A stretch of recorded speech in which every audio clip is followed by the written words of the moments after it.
Hoy vamos a estar estudiando Primera de Pedro. Como ustedes saben, ya empezamos un nuevo libro. La semana pasada iniciamos un nuevo libro con Primera de Pedro. Hoy continuamos en el capítulo 1 y vamos a leer del versículo 3 al 12. Por si lo quieren ir buscando, igual ya saben, nosotros lo vamos a estar proyectando. Pero antes de entrar en el texto, les hago como esas preguntas que a mí me gusta hacer o esos comentarios. ¿A ustedes alguna vez les ha pasado que a ustedes les cuentan algo que los emociona? Que, no sé, por ejemplo, a mí me pasaba de niño cuando uno hacía la carta de Navidad, a la carta al niño, le decían a uno que pidiera, y uno pedía como pedirle al niño, ¿verdad? Y viene la frase, y yo quiero este juguete, y quiero tal cosa, y quiero estos G.I. Joe, y quiero las tortugas ninja, y quiero estos los Power Rangers, y uno pedía, ¿verdad? Y cuando ya llegaba Navidad y uno veía los regalos, fueran muchos, fueran pocos, pero usted estaba con ese anhelo de mirar qué le salía a uno, si lo que había pedido se lo iban a dar. O no sé, cuando ustedes están muy emocionados porque se van a comprar algo y van a la tienda y ya por fin ahorraron y tienen la plata para comprarse lo que quieren y ustedes, uy, ya voy a ir a la tienda y lo voy a ir a comprar. ¿Cuánto les ha pasado así? Que anhelan mirar algo, que anhelan que algo pase. Levanten la mano, ¿cuánto les ha pasado? ¿Se sienten identificados? Sí. Ok. Don José nunca le pasó, ¿no? Claro. En Perú no se emocionaba por eso, José. Emocionarse, ver por la selección. Bueno, ahorita la selección de Perú estaba más o menos, pero emocionarse por la selección de Perú. Exacto. Bueno, algo así vamos a ver, porque hay una parte al final de este texto bíblico que dice que los ángeles anhelan mirar. A veces uno pasa por alto esos detalles, nos decían desde la semana pasada. Entonces, Primera de Pedro, capítulo 1, versículo 3 al 12. Primero, acompáñenme a orar para poner esto en manos de Dios. Padre Celestial, te damos gracias, papá. Gracias por tu inmenso amor, por tu misericordia, Padre. Gracias porque, como decíamos los que estudiábamos en el grupo ECO el jueves pasado, Dios, a veces estamos ya tan acostumbrados de llamarte papá que no dimensionamos lo que eso significa. No dimensionamos el amor tan grande que tú nos tienes, Señor, que enviaste a Jesús, tu Hijo, a morir por nosotros, para adoptarnos, para agregarnos a tu familia, para salvarnos, para rescatarnos, para redimirnos, Señor. Gracias, Padre Celestial, por tu misericordia y amor. Ahorita que especialmente celebramos el Día del Padre, Dios, que podamos verte a ti, Señor, como ese papá perfecto, ese papá que necesitamos, ese papá que es el único que tiene la respuesta, que es el único que provee para todas nuestras necesidades y es el único que verdaderamente sabe lo que necesitamos, que tú quieres lo mejor para nosotros, Señor. Gracias por tu misericordia, por tu amor, por tu bondad. Incluso gracias cuando nos cierran las puertas, incluso gracias cuando nos dices que no, porque eres un papá que protege a sus hijos, eres un papá que quiere lo mejor para tus hijos, Señor. Gracias, Padre Celestial. Pongo este rato en tus manos, Dios, así como estaba la alabanza, estaba lo que aprendimos a través de don Horacio con respecto al concilio. También te pido que hables a través de mí, Señor, así como has estado mientras preparábamos esto y has preparado los corazones, Señor. Que sea tu Espíritu Santo el que guíe, que sea tu Espíritu Santo el que traiga la revelación, que traiga el discernimiento, que hable a nuestro corazón, Padre Celestial, que tu palabra sea la que nos transforma. Es tu palabra lo que tenemos que buscar, Dios. Es tu palabra el manual de vida, Señor. Gracias, Padre Celestial. Pongo esto en tus manos, Dios, y te doy gracias por tu misericordia y amor. En el nombre poderoso de Cristo Jesús. Amén y amén. Ahora sí, entonces, vamos a ver. Primera de Pedro, capítulo 1, versículo 3 al 12. Dice: Bendito sea el Dios y Padre de nuestro Señor Jesucristo, quien según su gran misericordia nos ha hecho nacer de nuevo a una esperanza viva, mediante la resurrección de Jesucristo de entre los muertos, para obtener una herencia incorruptible, inmaculada y que no se marchitará, reservada en los cielos para ustedes. Mediante la fe, ustedes son protegidos por el poder de Dios, para la salvación que está preparada para ser revelada en el último tiempo, en lo cual ustedes se regocijan grandemente, aunque ahora, por un poco de tiempo, si es necesario, sean afligidos con diversas pruebas, para que la prueba de la fe de ustedes, más preciosa que el oro que perece, aunque probado por fuego, sea hallada que resulta en alabanza, gloria y honor en la revelación de Jesucristo, a quien sin haber visto ustedes lo aman, y a quien ahora no ven, pero creen en él, y se regocijan grandemente con gozo inefable y lleno de gloria, obteniendo como resultado de su fe la salvación de sus almas. Acerca de esta salvación, los profetas que profetizaron de la gracia que vendría a ustedes, diligentemente inquirieron y averiguaron, procurando saber qué persona o tiempo indicaba el Espíritu de Cristo dentro de ellos, al predecir los sufrimientos de Cristo y las glorias que seguirían. A ellos les fue revelado que no se servían a sí mismos, sino a ustedes, en estas cosas que ahora les ha sido anunciadas, mediante lo que les predicaron el Evangelio por el Espíritu Santo enviado del cielo, cosas a las cuales los ángeles anhelan mirar. Este es el texto que vamos a estar estudiando hoy. Este es el texto que vamos a entrarle a profundidad y vamos a ver lo que el Señor quiere para nosotros. Para irnos ubicando, ustedes se acuerdan la semana pasada, Andrés en 2 versículos sacó bastante carnita, pero era una carta que escribe Pedro a los cristianos que están exiliados, que están distribuidos, que andan regados por diferentes regiones, por diferentes pueblos, por diferentes partes del continente. Entonces son cristianos que a consecuencia o a causa de la persecución han tenido que salir huyendo. Entonces Pedro les está escribiendo una carta a ellos. Entonces este texto yo lo dividí en 3 bloques principales y es lo que quiero compartirles a ustedes. Primero es el versículo 3 y 4, se los vuelvo a leer. Es Pedro iniciando ya la carta directamente. Bendito sean Dios y Padre de nuestro Señor Jesucristo, quien según su gran misericordia nos ha hecho nacer de nuevo a una esperanza viva, mediante la resurrección de Jesucristo de entre los muertos, para obtener una herencia incorruptible, inmaculada y que no se marchitará, reservada en los cielos para ustedes. Pedro aquí primero les está dando ánimo. Pedro aquí primero está escribiendo a esa gente que está en persecución, esa gente que está angustiada, asustada, triste. Pedro lo que busca con su carta es darles ánimo, les habla o les recuerda, porque son cristianos ya, son personas que creen, les recuerda que el regalo de la salvación vino por medio de Jesucristo según su misericordia. Y es una frase que tal vez es muy común, que como les decía ahorita, son de las cosas que a uno como que ya le generan callo, porque ya uno se acostumbra, el famoso Dios te bendiga, o uno responde, ¿cómo está todo? Bien, gracias a Dios. Como que ya no tiene sentido. Bueno, Pedro viene a decirles, recuérdense el regalo de la salvación.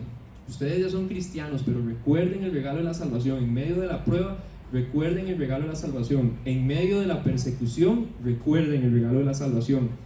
Que no es porque ustedes se lo ganaron, Él lo dice, es según su misericordia, según la misericordia de Dios. No es nada que ellos hayan podido hacer para ganarse esa salvación, es su misericordia. Ahora, ahí viene, no sé si ustedes lo notaron, o si ustedes son muy instruidos, una palabrilla de domingo, que dice inmaculada. Inmaculada es que no tiene manchas, porque dice una herencia incorruptible, inmaculada, o sea, una herencia que no tiene manchas y que no se marchitará.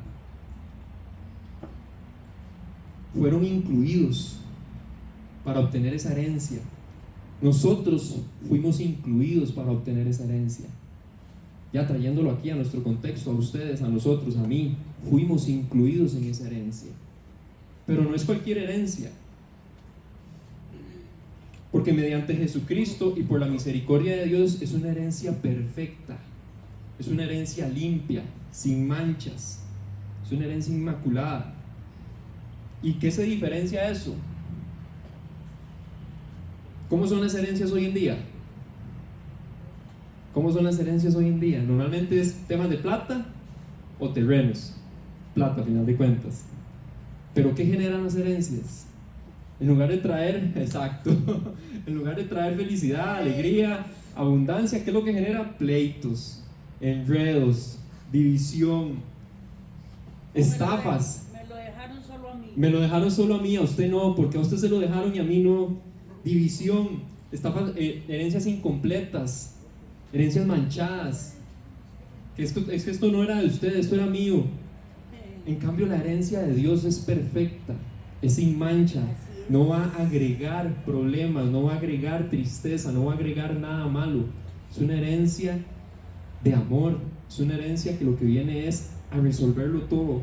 Solo con la fe puesta en Cristo y por la misericordia de Dios somos salvos y tenemos esa herencia perfecta reservada.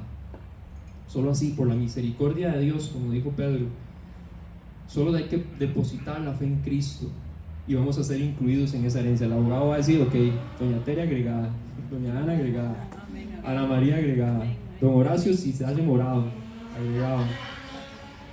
Vamos a ser agregados a esa herencia.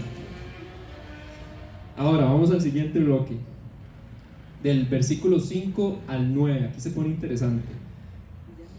Mediante la fe ustedes son protegidos por el poder de Dios para la salvación que está preparada para ser revelada en el último tiempo, en lo cual ustedes se regocijan grandemente, aunque ahora por un poco de tiempo, si es necesario, sean afligidos con diversas pruebas, para que la prueba de la fe de ustedes, más preciosa que el oro que perece, aunque probada por fuego, sea hallada que resulta en alabanza, gloria y honor en la revelación de Jesucristo, a quien sin haber visto ustedes lo aman, y a quien ahora no ven, pero creen en Él y se regocijan grandemente con gozo inefable y lleno de gloria, obteniendo como resultado de su fe la salvación de sus almas.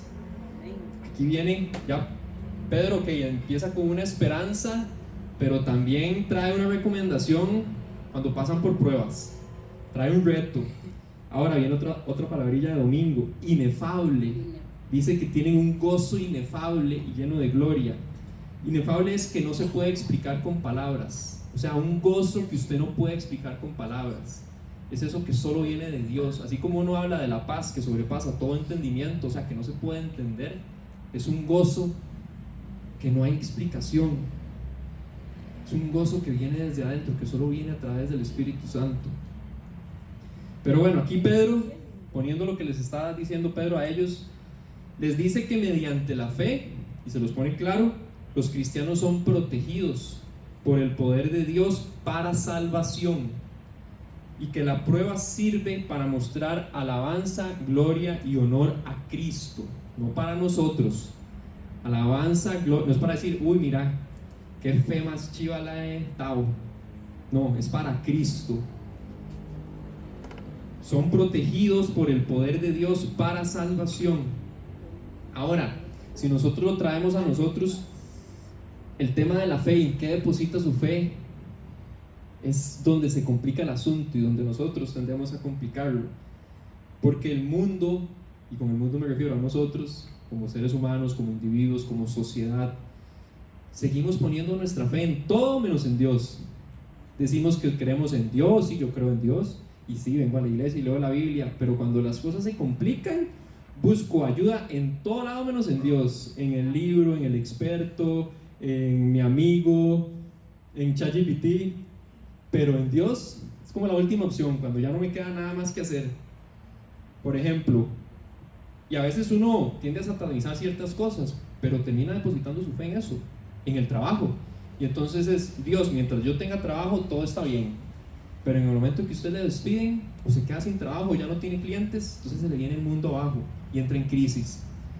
O mientras mis finanzas estén bien, entonces yo creo en Dios y estoy fuerte y estoy firme, pero en el momento que se viene una crisis económica, ahorita que se viene la elevada del petróleo, vayan ahí, llenen sus tanques de gasolina, porque ahorita con esos bombardeos se va a poner feo. Pero mientras mis finanzas estén bien, yo estoy tranquilo. Ahora, uno tiende a satanizar esas dos, pero vamos a algo que normalmente, bueno, la familia. Uno tiende a depositar su fe en la familia. Y entonces, mientras mi familia esté bien, yo creo en Dios, leo la Biblia, oro, sirvo, pero cuando la familia se pelea, entonces Dios ya no. O en mi matrimonio, deposito mi fe en mi matrimonio. En las relaciones con mis papás, con mis hijos, con mis hermanos, deposito mi fe en eso. Y en el momento en que el matrimonio falla, en el momento en que mi pareja, mi esposo, mi esposa me lastima, mi fe se destruye. En los hijos, en la salud, en cualquier cosa depositamos nuestra fe, menos en Dios. Tenemos que tener cuidado donde ponemos nuestra fe. Y es lo que Pedro les viene a decir en medio de esa persecución. ¿En qué están depositando la fe? Ahora, él sí les dice desde el principio, el poder de Dios los protege a nosotros. Y aquí es donde quiero hacer un detalle específico. El poder de Dios a nosotros nos protege, pero como dice ahí, no nos protege necesariamente de las circunstancias o de las consecuencias de nuestro pecado, como nosotros quisiéramos. Creemos erróneamente que cuando Dios dice que me protege es de si yo manejo como un loco, no voy a chocar. O Dios va a evitar, como yo soy buen cristiano, Dios va a evitar que me despidan. O como yo leo siempre la Biblia, entonces yo no me voy a enfermar. O como yo siempre sirvo y ofrendo y doy el diezmo y apoyo a los misioneros, a nadie en mi familia le va a pasar nada malo. Creemos que eso es la promesa de Dios, y eso no es lo que dice la Biblia. Creemos erróneamente que cuando Dios dice que me protege es que me va a evitar de las pruebas. Y tal vez es porque en la paternidad natural eso pasa. Un papá busca evitarle a sus hijos los problemas. Lo que pasa es que la paternidad de Dios es perfecta y hay problemas que Él sabe que tenemos que pasar por ellos. Entonces por eso Pedro aclara, y no solo les dice Dios los protege, dice que los protege para ser salvos. Eso es lo que le importa a Dios, que usted y yo seamos salvos. No, a final de cuentas, y esto voy a decirlo con mucho cuidado, pero no le importa cuánto dinero usted hace. Lo que le importa es que usted sea salvo, que su familia sea salvo, que usted le predique a otros de la salvación. Nos protege del fuego eterno, esa es la protección que Él busca. Si nuestra fe está puesta en Dios y no en las cosas, no en la gente, no en el experto, no en el psicólogo, y ojo, no satanizo a los psicólogos, mi hermana es psicóloga y yo he ido donde un psicólogo, pero donde yo deposito mi confianza en esa persona es donde todo está jodido. Su poder, el poder de Dios, el depositar nuestra fe en Dios es para salvación. Es para salvación. Y se los dice a ellos. Pedro le está diciendo a un pueblo perseguido. No es como que se lo dice a gente que está tranquila, que la está viviendo bien, que está sin dificultades, que está aquí sentado tranquilito. Se lo está diciendo a gente que está siendo perseguida por su fe. No es que se lo está diciendo a delincuentes, se lo está diciendo a gente perseguida por su fe.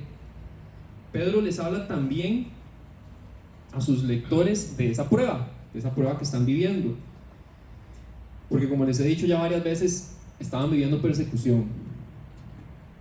Esa era la prueba que podían estar viviendo. Y él habla de la prueba de la fe como el oro pasa por el fuego. Y es una analogía que se utiliza constantemente en la Biblia. Si lo traemos ahorita, el cristiano igual, sigue pasando dificultades, sigue pasando pruebas. En algunos lados del mundo se persigue como aquí, en otros lados del mundo tal vez no es perseguido, pero sigue pasando por pruebas, sigue pasando por rechazo, por agresión, por desprecio. El cristiano, a pesar de que confía plenamente en Dios, a pesar de que nosotros confiemos plenamente en Dios, porque imaginemos que somos el cristiano entre comillas perfecto y de verdad depositamos nuestra fe en Dios plenamente, eso no nos va a evitar las pruebas. Vamos a seguir viviendo pruebas. Los cristianos siguen experimentando la muerte, siguen experimentando la tristeza y el dolor. ¿O alguno de ustedes nunca ha experimentado eso? Sí. ¿Verdad? Todos lo seguimos experimentando. Si Jesús, que fue el cristiano perfecto, experimentó la prueba, la muerte y el dolor, ¿qué nos puede esperar a nosotros? La fe crece en el fuego. La fe crece en el fuego. La fe crece en la prueba. Y eso uno no quiere vivirlo. El mismo Jesús dijo: Padre, si esto puede pasar de mí, por favor. O sea que Jesús mismo supo lo que era eso.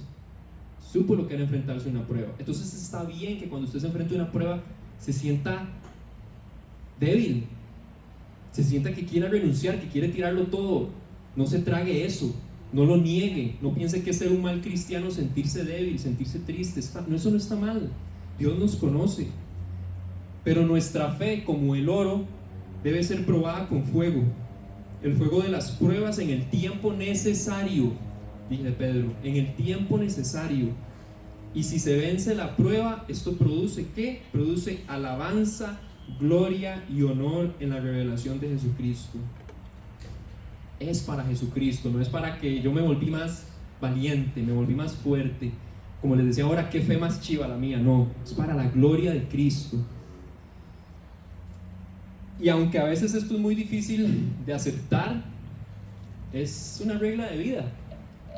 Otra vez, volvámonos a carajillos. ¿Cómo aprende uno a andar en bici? ¿Leyendo un libro? ¿Viendo videos en YouTube? Otra vez preguntándole a ChatGPT.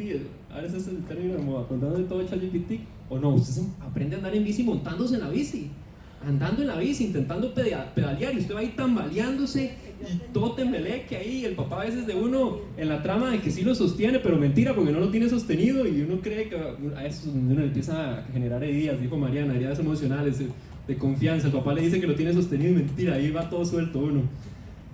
Y solo así se aprende. ¿Cómo se vuelve uno experto en cocina? Otra vez, leyéndose la receta y ya soy experto, ¿no? Tiene que ver, y que si se equivocó en cuánta sal puso, cuánto azúcar o harina y cuánto tiempo le puso de cocción, solo mandando se aprende uno. ¿Cómo nos volvemos a ser expertos en un tema? Porque sí, yo me puedo aprender un libro de memoria. El diablo se sabe la Biblia de memoria. Pero ¿cómo de verdad nos volvemos expertos? Es que una cosa es saber toda la teoría y otra cosa es volverse experto, llevándolo a la práctica, siendo a prueba, poniéndose a prueba, siendo probado en ese tema. Y aunque a uno no le gusta, cuando uno pasa por el cole, por la U, los que están pasando por exámenes, a uno no le gusta, no aborrece los exámenes. Pero esa es la única forma. Ahora, vamos a ver, a veces nuestro sistema de educación a veces también se queda en ciertas áreas, pero a través de las pruebas es que uno guarda ese conocimiento. Y a través de las luchas y las dificultades, y ahí es donde uno se acuerda, sí, yo viví esta situación difícil, pero ahí vi a Dios. Si usted no hubiera pasado por eso, no hubiera visto a Dios. Así como para ser un reflejo de Cristo y mostrar esa fe fuerte y madura, solo lo vamos a lograr cuando somos pasados a prueba. Entonces, si usted dice, yo quiero tener una fe fuerte, como la que tuvo Pablo, ahora que estuvimos estudiando todo Hechos, o como la que tiene Pedro, o todos los héroes de la fe, o como personas en la vida actual, qué fe más chiva la de esa persona, déjeme decirle que va a venir acompañada de prueba.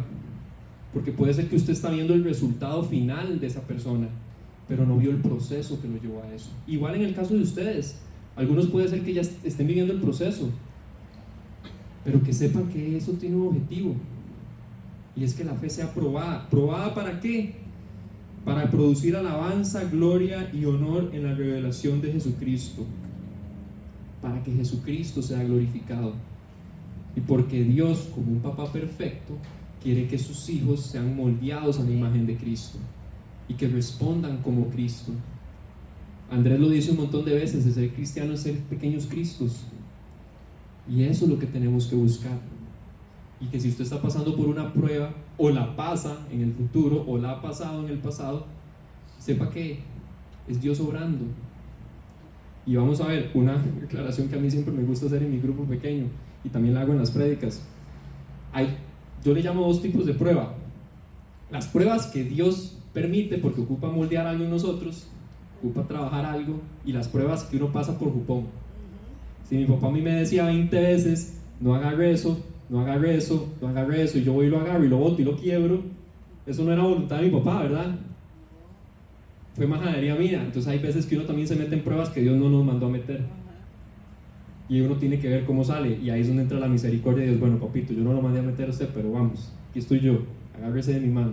Entonces también para que sepan que no todas las pruebas también necesariamente es porque Dios me está probando, sino que son juponada mía. Pero en este caso, por lo menos a los que les está hablando Pedro, ellos no se lo habían buscado. Así como la verdadera, y con esta frase quiero este punto cerrarlo, así como la verdadera obediencia se demuestra cuando uno es tentado a desobedecer, porque usted puede decir que es muy obediente, pero hasta que tiene la tentación enfrente y de verdad va a ser tentado a desobedecer, es cuando usted demuestra cuán obediente es. Así como uno lo puede hacer con la obediencia, la única forma de que la fe crezca y se fortalezca es cuando es probada y llevada al límite. Esa es la única la forma de que la fe crezca. Y sí, suena feo, es difícil, pero así es. ¿Qué vamos a hacer? Dios lo hizo así, pero es una fe perfecta que va a glorificar a Cristo. Vamos al tercer bloque, los versículos del 10 al 12, los últimos versículos. Dice: acerca de esta salvación, los profetas que profetizaron de la gracia que vendría a ustedes, diligentemente inquirieron y averiguaron, procurando saber qué persona o tiempo indicaba el Espíritu de Cristo dentro de ellos, al predecir los sufrimientos de Cristo y las glorias que seguirían. A ellos les fue revelado que no se servían a sí mismos, sino a ustedes, en estas cosas que ahora les han sido anunciadas mediante lo que les predijeron los que les predicaron el Evangelio por el Espíritu Santo enviado del cielo, cosas a las cuales los ángeles anhelan mirar. Frase con las que yo quería cerrar, quería decirles. Y ojo, aquí Pedro está mencionando unos personajes, a los profetas. Cuando Pedro menciona a los profetas, se los está llevando al Antiguo Testamento, a cientos de años antes de todos ellos, de lo que ellos estaban viviendo. Cuando está hablando Pedro de la salvación, dice: acerca de esta salvación, los profetas que profetizaron de la gracia que vendría a ustedes. Pedro habla de los antiguos profetas y sus profecías. Aquí hemos mencionado que recordemos que el Antiguo Testamento está lleno de profecías acerca de Jesús, que obviamente ellos no sabían a quién se refería. Los profetas solo sabían que iba a venir un Salvador, y ellos conocían el linaje, que iba a ser de la casa de David, y la teoría la sabían, pero al final de cuentas no sabían ni cuándo ni quién era. ¿Y por qué Pedro trae a colación a los profetas? Y estas de las cosas chivas del Evangelio, de la Biblia, los que llevamos una conferencia el año pasado, ¿verdad? Con el doctor Kinger, fue este año, al principio, sí, sobre la fiabilidad de los evangelios, cómo uno científicamente puede demostrar que los evangelios son veraces. Y una de las cosas es cómo todo se va uniendo, cómo entre ellos todo tiene sentido, cómo cientos de años antes esas profecías se van cumpliendo y se ve toda la evidencia. Bueno, Pedro está haciendo lo mismo, como trayendo todos esos argumentos para decirles: vean, toda esta evidencia, todo esto, para demostrar que su enseñanza no era ninguna novedad, que no era algo que Pedro se estaba inventando o que los apóstoles se habían inventado, era algo nuevo. No, era para demostrar que su enseñanza no era una novedad, sino que había sido anunciada de antemano por los profetas, entendiendo que esto hacía que la salvación fuera algo mucho más grande, para la mente de ellos, de los lectores de esa época, que entendieran que esto era algo que venía cocinándose desde hacía muchísimo tiempo. No fue algo que pasó de repente, no fue algo que se le ocurrió a Pedro o a los apóstoles de un pronto a otro.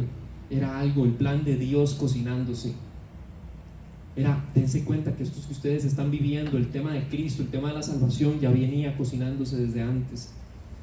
Buscaba animar a sus lectores afligidos, demostrando y comprendiendo la grandeza de la salvación por la cual estaban siendo afligidos.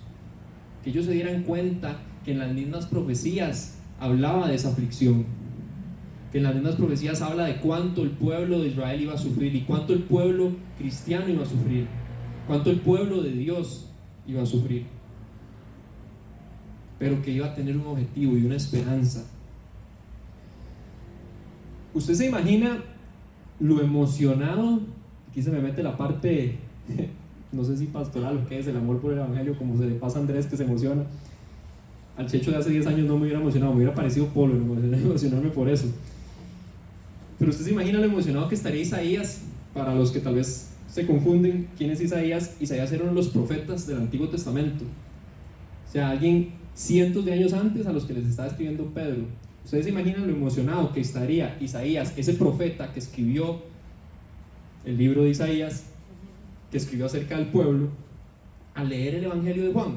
Si Isaías hubiera leído el Evangelio de Juan, con todo lo que pasó con Jesús. Porque Isaías, si usted va y lee Isaías habla sobre el pueblo rebelde, cómo se apartan de Dios, el castigo de Dios por apartarse, el sufrimiento que ellos viven, la persecución, la destrucción, pero también siempre les habla de una esperanza futuro, como todos los profetas. Es el mismo guión. El pueblo le da la espalda a Dios y es el mismo ciclo que repetimos en la actualidad, no aprendemos, ¿verdad? Le damos la espalda a Dios, vivimos las consecuencias de darle la espalda a Dios Tiene que venir Dios a ayudarnos, pero siempre hay una esperanza futura. Siempre está la esperanza de Cristo. Entonces usted se imagina lo emocionado que estaría Isaías de ver que sus profecías se cumplieron en Cristo, de estar leyendo el Evangelio de Juan, de Mateo, de Lucas, de ver cómo se cumplió todo en Cristo y decir: el Espíritu Santo, Dios, a mí me vino a hablar de esto y aquí se está cumpliendo. ¿Cómo los ángeles no van a anhelar mirar eso? Esa emoción. Y ahorita entro más con eso de los ángeles, pero todo está escrito. Esa es la idea de este punto. Todo está escrito. Todo estaba escrito. Desde el Antiguo Testamento ya todo estaba escrito. Desde el Antiguo Testamento ya el plan estaba armado. Todo está escrito. Los profetas del Antiguo Testamento sabían mucho. Dios a través de su Espíritu Santo les había revelado mucho. Por eso tenían esas visiones, por eso tenían esas profecías, por eso le hablaban al pueblo de Dios. Pero saben que también se les había escondido mucho. Si ustedes leen partes de los profetas, hablan de un misterio, y el famoso misterio de Dios, y hablan de cosas que fueron reveladas y otras cosas que no fueron reveladas. Uno se queja porque a veces Dios no le revela a uno los planes todos, ¿verdad? Pues sepa que a los profetas tampoco. A los profetas tampoco se les reveló todo. También se les escondió mucho. Entre esas, el tema de Cristo, el misterio de Cristo resuelto en Cristo, y cómo la salvación no iba a ser solo para los judíos como nación, sino que era para todos los que creyeran en Cristo, donde entraban los famosos gentiles, que somos nosotros, para la salvación de Cristo. Ellos sabían mucho, pero también se les había escondido mucho. Y les hago aquí dos ejemplos de texto bíblico. En Efesios 3, del 4 al 6 dice: en vista de lo cual, leyendo, podrán entender mi comprensión del misterio de Cristo, que en otras generaciones, la gente del Antiguo Testamento, no se dio a conocer a los hijos de los hombres, como ahora ha sido revelado a sus santos apóstoles y profetas por el Espíritu. ¿Y cuál es ese misterio? Que los gentiles son coherederos y miembros del mismo cuerpo, participando igualmente de la promesa de Cristo Jesús mediante el Evangelio. ¿Por qué esto es importante? Porque antes se creía que solo los judíos eran merecedores de la salvación. Y aquí se viene a romper el status quo, se viene a romper una gran cadena, llamémoslo, una gran ideología donde entran los gentiles, que eran aborrecidos por los judíos.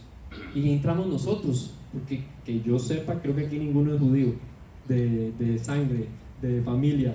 Entonces, habló la judía, entonces así esperamos la ofrenda.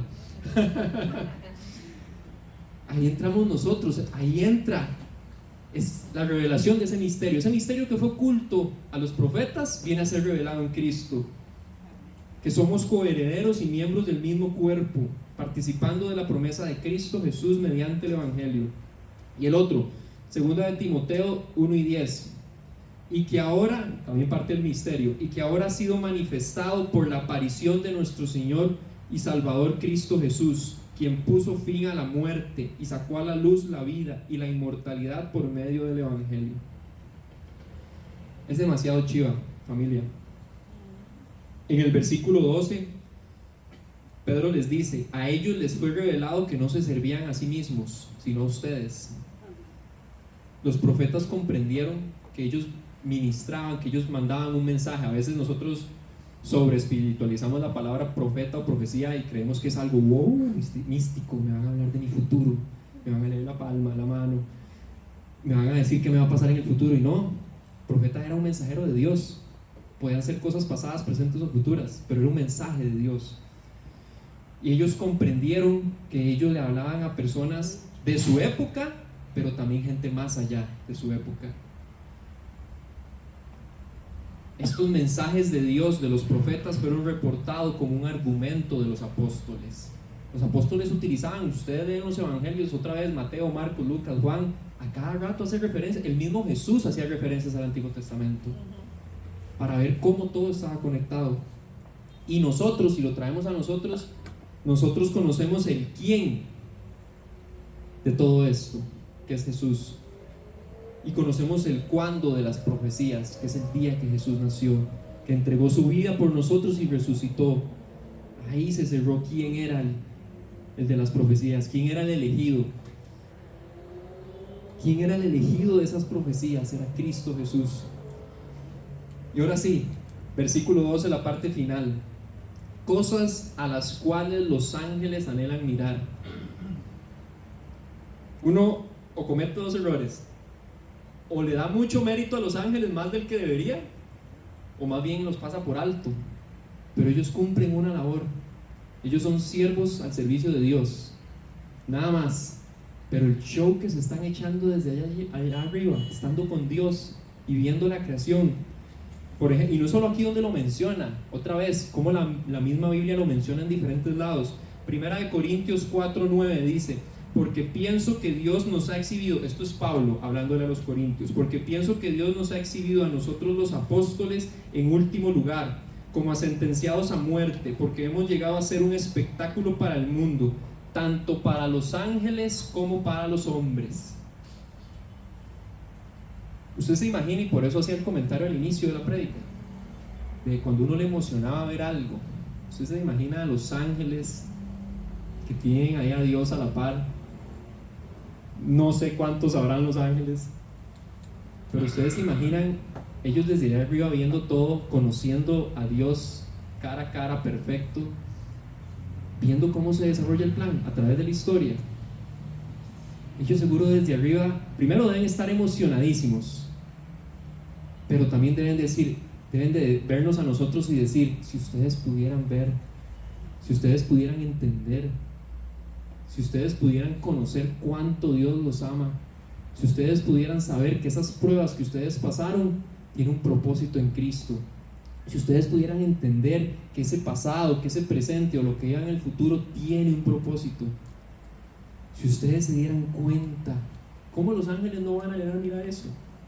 Deben estar sentados ahí como el meme con palomitas, comiendo, emocionados de todo lo que pasa, diciéndonos: no te rindas, confía, cree. A veces seguro más de uno debe dársela con la jupa por la pared, ¿verdad? Ay, Dios, este muchacho, que entienda, que se amarre los pantalones, que dé ese paso, que confíe en Dios, que entregue su vida a Cristo, que deje de vivir del pasado. Si pudiera entender. Hemos dicho aquí muchas veces que a veces no vemos los milagros de Dios, no porque Dios ya no haga milagros, es porque dejamos de confiar en Dios, es porque dejamos de declarar su palabra, porque dejamos de poner nuestra fe en Cristo. Ahora, para ir cerrando, ¿dónde está Jesús en todo esto? La pregunta con la que a mí me gusta cerrar siempre. Y aunque aquí yo he pasado hablando de Jesús toda la prédica, sí quiero mencionar 4 puntos clave. Que primero, esto no lo menciona Pedro, pero sí quiero agregarlo. Primero, por Jesús somos perdonados. Porque hay que dejar algo claro: no importa qué tan bueno usted haya sido en la vida, ante los ojos de Dios somos pecadores, somos malos, dice la Biblia. Uno no se hace malo, uno nace malo. No porque Dios nos hizo malos, es que está nuestra naturaleza pecaminosa. Y ante los ojos de Dios todos estábamos para la destrucción. No hay ni uno que se salve. Pero por Jesús somos perdonados. Por la sangre de Cristo derramada en la cruz somos perdonados.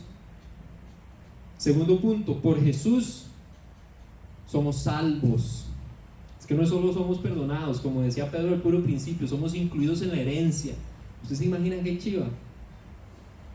Cuando uno oye casos de adopción, yo conozco un caso de adopción de un niño de aquí, de una tribu indígena, donde el chiquito, por nacer con ciertas diferencias, por así decirlo, la tribu por sus creencias pensaban que estaba endemoniado, y entonces ellos, es rarísimo, no lo pueden matar porque ellos no creen en matarlo, pero creen que tiene un demonio. Entonces lo que hacen es que el chiquito, así a partir de cierta edad, 5 años menos, lo descuidan. El chiquito duerme afuera amarrado como un perro, no le dan de comer, o lo que le dan son las sobras, no lo cuidan, si se enferma no importa, que se cure solo. Y bueno, viene, ahorita no me acuerdo qué institución, si fue el Paño, si fue una institución privada que lo agarra, lo rescata, y ahorita el niño está en una casa, primera, súper llena de Dios, y también con buen recurso económico. Ustedes se imaginan el cambio de vida para ese niño, donde era tratado como un perro, y no como cualquier perro, porque hay perros que los tratan mejor que uno, ¿verdad? Pero así amarrado en la selva, bajo la lluvia, y ahora es un chineado de una familia de plata y que busca de Dios genuinamente. Ustedes se imaginan el cambio. Eso es lo que hizo Dios con nosotros al enviar a Jesús. Somos salvos gracias a Él. Jesús también soportó inmensas pruebas con tal de mostrar su plena confianza en el Padre. Él siempre tuvo su fe en el Padre, porque así como les dije, de que Él dijo: Padre, si puedes, pasa de mí esta copa, pero ¿cómo cierra Él? Que se haga tu voluntad y no la mía.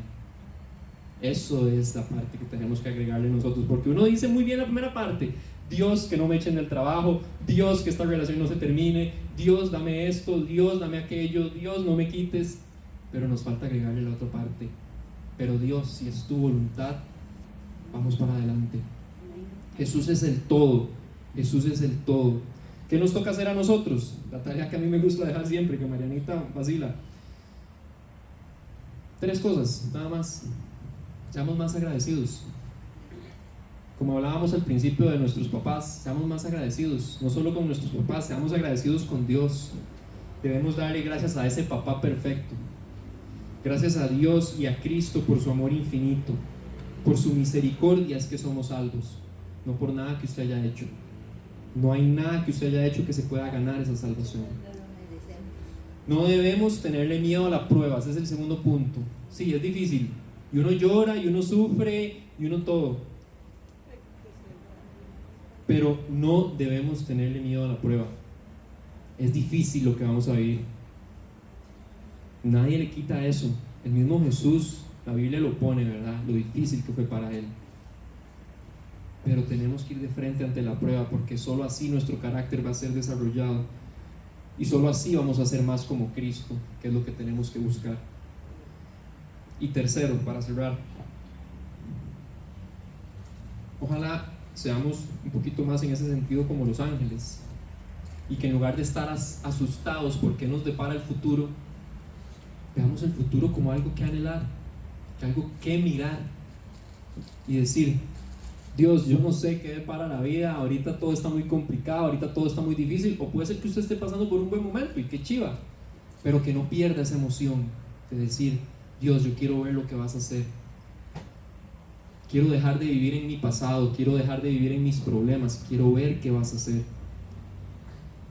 Vivir con esa emoción de: Dios, ¿qué vas a hacer hoy? ¿Qué vas a hacer mañana? Y disfrutar ese momento, familia. Tenemos que dejar que Dios transforme nuestras vidas y nos haga más como Cristo. Acompáñenme a orar. Padre Celestial, papá, de verdad, papá, como decía Pedro, es por tu misericordia que somos salvos. Ayúdanos a depositar nuestra fe en Cristo, solo en Cristo. Tú eres grande, eres maravilloso, eres perfecto. Y la contraparte somos nosotros. Somos pequeños, somos mezquinos, somos egoístas, solo queremos lo nuestro. Somos pecadores, Dios. Estamos metidos en nuestro dolor, en nuestra tristeza. No podemos ver más allá. Pero tú entregaste a tu Hijo.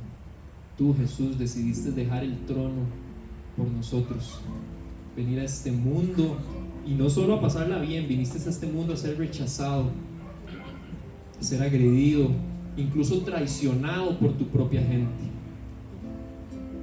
Fuiste sacrificado en una cruz como un ladrón, todo por nosotros, porque nos amas tanto. Por eso dice tu palabra que Dios es amor, porque tú eres amor pleno, Señor. ¿Qué más amor que eso, que dar su vida por gente que te rechaza, por gente que no entiende lo mucho que tú nos amas? ¿Qué más amor que entregar tu vida y derramar tu sangre por todos nosotros, Señor? Si pudiéramos entender lo que es dar un hijo por un ladrón, por un violador, por un asesino, por gente mala, por gente envidiosa,